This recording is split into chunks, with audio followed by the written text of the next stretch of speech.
ఓం శ్రీ గురుభ్యో నమ. ఐగిరి నందిని నందిత మోదిని విశ్వ వినోదిని నందినుతే భగవతి ఏ సిటి కంఠ కుటుంబిని ఊరి కుటుంబిని భూరి కృతే జయ జయ హే మహిషాసురమర్దిని రమ్యకపార్దిని శైలసుతే అంబ పరమేశ్వరి అఖిలాండేశ్వరి ఆదిపరాశక్తి పాలయ మాం. అమ్మ భువనేశ్వరి రాజరాజేశ్వరి ఆనందరూపిణి పాలయ మాం. ఓం కాత్యాయనాయ విద్మహే కన్యాకుమారి ధీమహి తన్నో దుర్గి ప్రచోదయాత్. అందరికీ ప్రణామాలు. కానీ ఈరోజు చాలా బాధాకరంగా మీకు ప్రణామాలు తెలియజేస్తున్నాను. ఎందుకంటే ఈ నెల 24వ తేదీ జూలై 24వ తేదీ అమావాస్య. తెల్లవారితే శుక్రవారం శ్రావణ మాసం ప్రారంభం. Hyderabad Banjara Hills road number 8లో 100 సంవత్సరాల క్రితం నిర్మించినటువంటి పెద్దమ్మ తల్లి అమ్మవారి దేవాలయాన్ని సాక్షాత్తు ప్రభుత్వ అధికారులే దౌర్జన్యంగా, అతి దారుణంగా, కర్కశంగా దేవాలయాన్ని మొత్తం సమూలంగా బుల్డోజర్లతో హైడ్రా పేరుతో ధ్వంసం చేసింది. ఇంత కర్కశమైనటువంటి ప్రవృత్తికి పాల్పడిన రోజులు, క్షణాలు చూస్తుంటే ప్రతి హిందువులో రక్తం, నిజమైన హిందువులో రక్తం మరిగిపోతోంది. మనం ఉంటున్నది పాకిస్తానా, ఆఫ్ఘనిస్తానా, లేకపోతే అరబ్ కంట్రీస్, ఇరాన్, ఇరాకా, లేదా బంగ్లాదేశా, ఏంటో అర్థం అవ్వట్లేదు. మన భారతదేశంలో మన భారతీయ సనాతన ధర్మానికి ఇన్ని తూట్లు పొడుస్తుంటే, ఇంత ఘోరమైనటువంటి దైన్య పరిస్థితి ఏర్పడుతుంటే స్వామీజీలు ఏమయ్యారు, పీఠాధిపతులు ఏమయ్యారు, మఠాధిపతులు ఏమయ్యారు, హిందూ ధార్మిక సంఘాలు ఏమయ్యాయి, హిందువులు ఏమయ్యారు? హిందువులకి చావలేదా? ధైర్యం లేదా? కడుపుకి అన్నం తినటం లేదా? నీ తల్లిని కన్నా తల్లి, అమ్మల కన్నా అమ్మ, మూలపటమ్మ. అంతమంది గ్రామస్తులటువంటి పులిమేర గ్రామదైవం బోనాల పండుగ మొన్నే జరిగింది. ఒక బస్తీ, ఒక పేదవాళ్ళు నివసిస్తున్న బస్తీ పేదవాళ్ళని కలిసి అమ్మవారి దేవాలయాన్ని ఎప్పుడో 100 సంవత్సరాల కిందట ఆ గ్రామంలో జరిగినటువంటి అకాల మరణాలను ఆత్మని అమ్మవారిని ప్రార్థిస్తూ 100 సంవత్సరాల కిందట ఆ దేవాలయం నిర్మించారు. ఆ గ్రామం యొక్క సంక్షేమం కోరుతూ, అమ్మవారి ఆశీర్వాదం కోరుతూ. అటువంటి అమ్మవారి దేవాలయాన్ని ఈరోజు ప్రభుత్వ పెద్దలే ప్రభుత్వ స్థలంలో కట్టారనే ఒక కారణంతో దాన్ని ధ్వంసం చేశారు. సాక్షాత్ ఎంఆర్ఓ, పోలీసులు సమక్షంలోనే ఆ దేవాలయాన్ని సమూలంగా నాశనం చేసి ఆ స్థితిదాలు తొలగిస్తున్నారు. ఇప్పటికి కూడా, ఈరోజు కూడా, ఈ క్షణం కూడా. మరి విగ్రహాన్ని ఇచ్చారంటే విగ్రహాన్ని చూడడానికి కూడా అవకాశం ఇవ్వకుండా స్త్రీలను, విశ్వహిందూ కార్యకర్తలను, బీజేపీ నాయకుల్ని, హిందువుల్ని, ఆ స్థానికులు ఉన్నటువంటి భక్తులందరినీ కూడా కనీసం పోలీసులు లోపలికి వెళ్ళనివ్వట్లేదు. చాలా దారుణంగా ప్రవర్తిస్తున్నారు. ఇది చేసింది మీరు ఏదో మంచిది అనుకుంటున్నారు. అది రేవంత్ రెడ్డి అవనియండి, లేకపోతే ఇంకో అధికారులు అవనియండి, లేదా రియల్ ఎస్టేట్ వారికి అమ్మడానికి, ఈ భూమిని తాకట్టు పెట్టడానికి, అది ప్రభుత్వ భూమి అవ్వచ్చు. ప్రభుత్వం అయితే దేవాలయం ఉంటే ప్రభుత్వ భూముల్లో ఒక్క బోర్డు పేరుతో ఈరోజు ముస్లిం సంఘం, ముస్లిం మైనార్టీ బోర్డు ఏం చేసింది? కోట్లాది రూపాయలు, కోట్లాది భూముల్ని, ఎకరాలని కాజేస్తే మొన్ననే పార్లమెంట్లో ఒక్క బోర్డు పెట్టలేదా?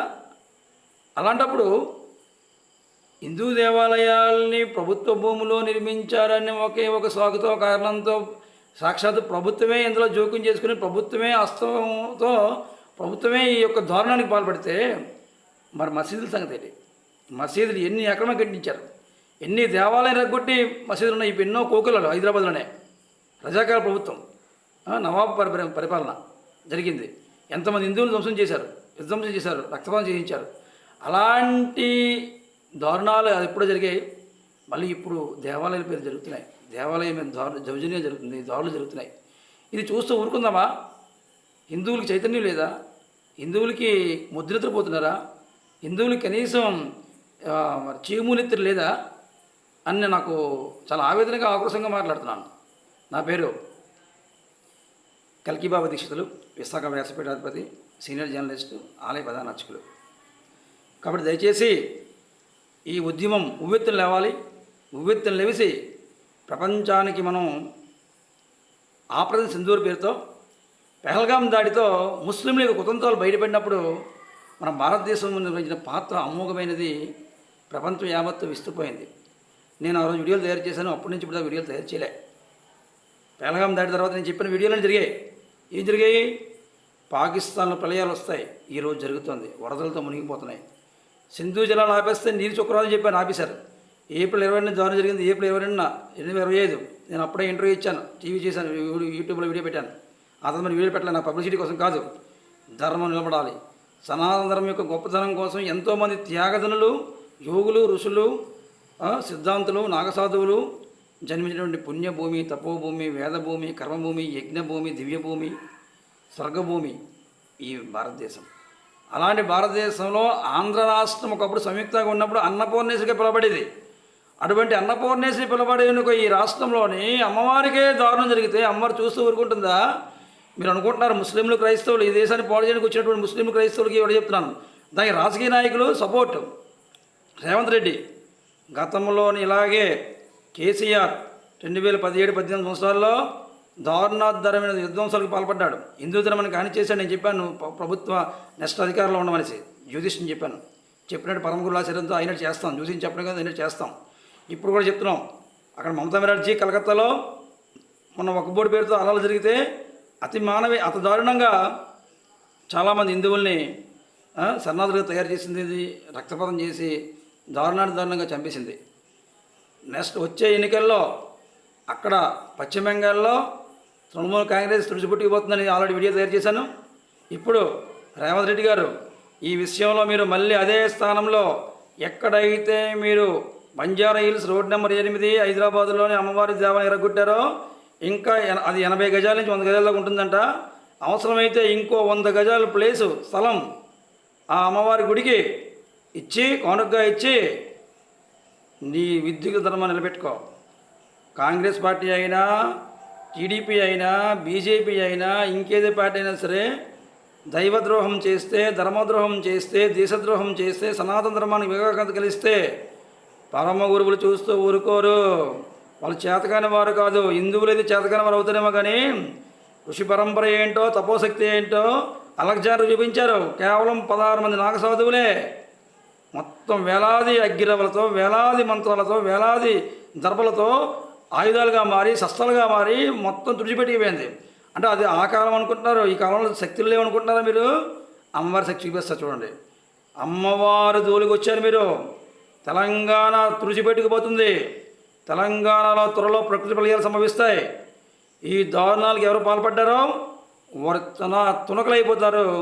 వాళ్ళ జీవితాలు అగమ్య గోచరంగా మారిపోతాయి. అది రాజకీయ నాయకుల భవితవ్యం అంతా తారుమారైపోతుంది, తలకిందులైపోతుంది. తదాస్తు. దయచేసి సనాతనీయులారా, సనాతనములారా, ఇది కేవలం తెలంగాణలో ఇది కొత్త కాదు. ఈ సంవత్సరంలో కాంగ్రెస్ పార్టీ ఇక్కడ టీడీపీ అధికారంలోకి వచ్చిన తర్వాత చాలా దాడులు జరిగాయి. గతంలో కూడా జగన్ ఇదే విధంగా మన ఆంధ్ర రాష్ట్రంలో అతి మానవికంగా, అతి కిరాతకంగా ప్రవర్తించాడు. నేను చెప్పాను 2019లో, 21లో, 22లో, 23, 24 సంవత్సరాల ముందు కూడా చెప్పాను. చంద్రబాబు నాయుడు సీఎం అవుతున్నాడు, పవన్ కళ్యాణ్ డిప్యూటీ సీఎం అవుతున్నాడు, నేను 6 నెలల ముందే అనౌన్స్ చేశాను. కానీ ఇప్పుడు కూడా చంద్రబాబు నాయుడు కానీ, జగన్ కానీ, ఈ పవన్ కళ్యాణ్ కానీ ఆంధ్ర రాష్ట్రంలో జరుగుతున్నటువంటి సనాతన ధర్మానికి ఏమైనా సహకరించకపోతే మీ జీవితాలు కూడా తారుమారైపోతాయి. సనాతన ధర్మానికి, దేవుడి జోలికి, అలాగే ధర్మం జోలికి వస్తే గురువులు తపోశక్తి చూపిస్తారు, దైవశక్తి చూపిస్తారు. ఖచ్చితంగా ప్రకృతి ప్రళయాలు వస్తాయి. చేతకాని కూడా కాదు దేవుడు, భగవంతుడు చేతకాని కూడా కాదు. మీరు చేతకాని వాళ్ళు ఏదో డబ్బుల కోసమో లేకపోతే రియల్ ఎస్టేట్ బిజినెస్ కోసమో మీరు ఆ దందాలు చేసి అక్రమంగా చేస్తే మాత్రం ముస్లింలు జోలికి వెళ్ళలేరు, క్రైస్తవుల జోలికి వెళ్ళలేరు. మీకు చేతకాని వాళ్ళు అమాయకులు హిందువుల్లో చైతన్యం లేదు, ఐక్యమత్యం లేకపోవడం వల్లే ఈ దారుణానికి మీరు పాల్పడుతున్నారు. అదే హిందువులు తమ ఓట్లు వేసి ఉన్న ఓట్లు అనే పవర్తో, శక్తితో మీరు మిమ్మల్ని పదవి ఇచ్చులు చేస్తే అప్పుడు మీకు తెలుస్తుంది. అలాగే భగవంతుడు చూస్తూ కూడా అమ్మవారు శ్రావణ మాసం, శ్రావణ మాసం శుభవేళ పసుపు కుంకుమలు ఇచ్చిన అమ్మవారి జోలికి వచ్చారు మీరు. చూస్తూ ఊరుకోదు భవిష్యత్తులో తెలంగాణలో దారుణమైన సంఘటనలు జరుగుతాయి. దారుణమైన మృత్యు హేళ పాకిస్తాన్లో చెప్పాను, ప్రకృతి ప్రళయాలు వస్తాయనేసి. అలాగే పాదాఘాతం చెప్పాను, బెల్చిస్తాను విదేగా విదేశం అవుతుందని నేను చెప్పిన వీడియోలని కూడా జరిగిపోయి కన్నా వీడియో చూడండి. ఇప్పుడు మళ్ళీ చెప్తున్నాను, అమ్మవారి జోలికి వచ్చారు. ఎన్నో గుళ్ళు, మొన్నేమో ముత్యాలమ్మ గుడి, అంతకుముందు ఇంకే గుడి, ఇలా ఆంధ్ర రాష్ట్రంలో కూడా జరుగుతున్నాయి. మొన్న తిరుచునూరులోనేమో వరాహమాత తల్లి, ఈరోజు విశాఖపట్నంలోనేమో అయోధ్య రామరామ పేరుతో నమూనా పేరుతోనే దందా. ఏంటి ఈ వైపరీత్యాలు? మీరు అనుకుంటున్నారు మా దగ్గర రాజకీయ అధికారం ఉంది, మా దగ్గర ఏమో పలుకుబడి ఉంది, మేము ఏదైనా చేయగలం అంటే, నీకు ప్రాణం ఇచ్చింది ఆవిడ, నీకు శరీరం ఇచ్చింది ఆవిడ, నీకు జన్మనిచ్చింది ఆవిడ, ఈ సృష్టిని చేసింది ఎవరు? ప్రకృతికి అధిపతి ఎవరు? ప్రకృతి ఎవరాధీనం ఉంటుంది? భగవంతుడి ఆధీనం ఉంటుంది. ఆ భగవంతుడే అమ్మ ఆది పరాశక్తి భగవతి. మీరు దేవుడికి వచ్చారు, ఖచ్చితంగా మీకు దారుణమైన శిక్ష, దారుణమైన ఫలితం ఖచ్చితంగా మీరు భవిష్యత్తు ఎదుర్కొంటారు. దీనివల్ల వైపరీత్యాలు, విపత్తులు సంభవిస్తాయి. అది వ్యక్తిగత జీవితంలో అవ్వచ్చు, పంచభూతాల ద్వారా అవ్వచ్చు, అగ్ని, వాయువు, ఆకాశం, జలం, పృథ్వీ, ఎలాగైనా అవ్వచ్చు. అది భూకంపాలు రావచ్చు, వరదలు రావచ్చు, వర్షపాతాలు రావచ్చు, లేకపోతే అగ్ని ప్రమాదాలు జరగచ్చు, లేదా ప్రమాదాలు జరగచ్చు. ఏదో విధంగా తెలంగాణలో అశాంతికర వాతావరణం ఏర్పడుతుంది. అలా ఏర్పడకుండా ఉండకూడదంటే మీరు చేసిన పాపానికి ప్రాయశ్చిత్తం చేసుకోవాలి. వెంటనే ఎక్కడైతే అమ్మవారి విగ్రహం తరలించారు, అమ్మవారి విగ్రహం కూడా మాయం చేశారు, తరలించారు. అంతమంది మురుగుంటున్నా ముత్తుకుంటున్నా ఆక్రందనలతో ఆ వర్షంలో వచ్చి మాధవీలత, అలాగే ఇంకో బీజేపీ నాయకురాలు, ఆడవాళ్ళు అందరూ ధర్నా చేస్తున్నా సరే, మీరు అక్కడ లోకల్ ఎంపీగా ఓడిపోయినటువంటి మాధవీలత అక్కడ అసదుద్దీన్ ఓవైసీ, అలాగే అక్బరుద్దీన్ ఓవైసీ, వీళ్ళందరూ ముస్లిం నాయకుల పేరుతోనే ఈరోజు హిందూ ధర్మానికి హాని చేస్తున్న ముస్లిం పోలీసులు వాళ్ళు మూసుకుంటే అంట హిందువులు నరికేస్తారంట 5 నిమిషాల్లో. అలాంటి వాళ్ళు మీరు ఏం చేయలేపారు. మసీదులు అక్రమం కడితే, దర్గాలు కడితే వాళ్ళని ఏం చేయలేపారు, వాళ్ళని ఏమి పీకలేపారు. మీరు వాళ్ళని ఏమీ చర్యలు చేయలేరు. హిందూ దేవాలయం మీద దాడి చేస్తారా? చేయండి. మీరు వినాశకాల ఏప్రతి బుద్ధి, మీరు చేస్తున్న దారుణాలు ప్రజలు తెలియాలి. హిందువుల్లో ఇంకా అణిగిపోయినటువంటి ఆ నరం, ఆ చీమునెత్తురు ఒక్కసారి మరగాలి, తెలియాలి మీకు పట్టుబడియాలంత. ఈరోజు పాకిస్తాను దానికి మూల్యం చెల్లించుకుంటుంది. ఈరోజు ప్రజలు బుక్కుమని చాలా దీనావస్థలో ఉన్నారు. ఈరోజు ప్రపంచ వ్యవస్థలో పాకిస్తాను నామరూపాల్లో అక్కడ పోతుంది. మొన్ననే ఇంకా అతి పతనమైపోతుంది. అయినా సరే వాళ్ళకి బుద్ధి రాలేదు. ఇంకా నెక్స్ట్ మీరు ఉన్నారు, రేవంత్ రెడ్డి నెక్స్ట్ వచ్చే అధికారంలో ఉండాలి అంటే ఖచ్చితంగా అమ్మవారి దేవాలయం నిర్మించి, ఇంకో 100 గదులు ఎక్స్ట్రా తీసుకుని నిర్మించి ఈ పాపాన్ని ప్రయత్నం చేసుకో. లేకపోతే నువ్వు మినిస్టర్ అయినా, సీఎం అయినా దేవుడికి లెక్కలేదు. ధర్మద్రోహం చేస్తే, దైవద్రోహం చేస్తే సనాతన ఋషులు, సనాతన తపోశక్తి, ధనులు, త్యాగధనులు చూస్తూ ఆత్మను ఊరుకో. చూస్తాం, మీకు దైవశక్తి మహిమ చూపిస్తాం, అలాగే ధర్మయ శక్తికి మహిమ చూపిస్తాం, అలాగే సనాతన ధర్మం యొక్క గురువు శక్తిని పాకిస్తాన్ చేసి చూపించాం. ఎక్కడి నుంచి చెప్పాను, వీడియోలు దయచేసి మోడీకి మేము సపోర్ట్ చేసాం, గురువులందరూ కూడా. ఇప్పుడు చెప్తున్నాం, రేవంత్ రెడ్డి నీ తప్పుని సరిదిద్దుకో, అమ్మవారు క్షమిస్తుంది. లేదా ఇది ఉద్యమంగా మారిపోతుంది. లేదా తెలుగు ఉభయ రాష్ట్రాల్లో కూడా హిందువులకి చైతన్యం రావడానికి ఇది ఒక పెద్ద అవకాశం ఇచ్చావు. నువ్వు నీ గూడుతో తలగొక్కున్నావు, గూడుతోని తలగొక్కున్నావు, నీవేంటో నీ కొలపడుచుకుంటున్నావు. జాగ్రత్త, తస్మాత్ జాగ్రత్త. ఈ యొక్క కుట్రలో అమ్మవారి యొక్క పెద్దమ్మవారి దేవాలయ విధ్వంసం విషయంలో దాని వెనకాతల సూత్రధారులు అది రేవంత్ రెడ్డి ఉన్నా, ప్రభుత్వ అధికారులు ఉన్నా, లేకపోతే ఇంకెవరున్నా సరే ఖచ్చితంగా శిక్ష ఉంటుంది, దారుణమైన శిక్ష. ఇదే విధంగా 2018లో పంది మహేష్ సినిమా క్రియేటర్, అప్పుడు పరిపూర్ణ సరస్వతి కాకినాడ శ్రీపీఠం వాళ్ళని నిర్బంధించారు. రాముని తిట్టాడు, చెప్పా అప్పుడు వీడియోలో, వాట్సాప్లో దారుణమైన మరణం చేస్తామనేసి. అలాగే ఒక పాస్టర్ మొన్ననే చనిపోయాడు తాగేసి.